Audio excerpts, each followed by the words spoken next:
महाराष्ट्रातल्या साखर कारखानदारी, ऊस उत्पादक शेतकरी आणि कांदा उत्पादक शेतकरी यांच्या अडचणींच्या संदर्भात एक बैठक होती।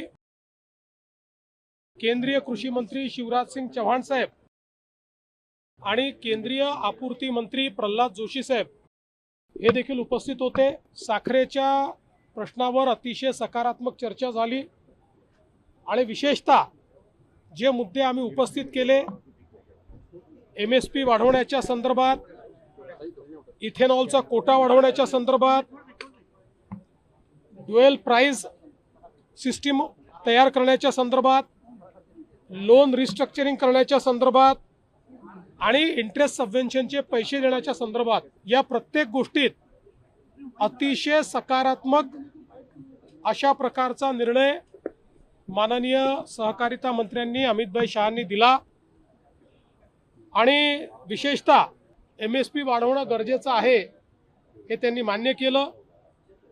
इथेनॉलचा कोटा हा मोठ्या प्रमाणात वाढवण्याकरता 2 महिन्यात त्या संदर्भातला निर्णय करण्याचं त्यांनी मान्य केलं। इंटरेस्ट सबवेन्शनचे पैसे तात्काळ देण्याचं त्यांनी मान्य केलं।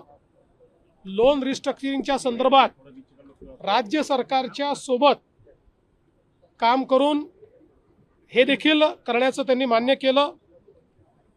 ड्युअल प्राइसिंगच्या संदर्भात एक त्यांनी प्रस्ताव मागितलेला आहे, जो आम्ही तयार केला आहे।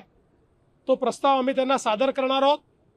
तो प्रस्ताव मान्य झाल्यास आपल्या साखर कारखानदारीचे अनेक प्रश्न त्यातनं सुटणार आहेत। त्यामुळे त्याही संदर्भातलं अतिशय सकारात्मक अशी चर्चा झाली आहे।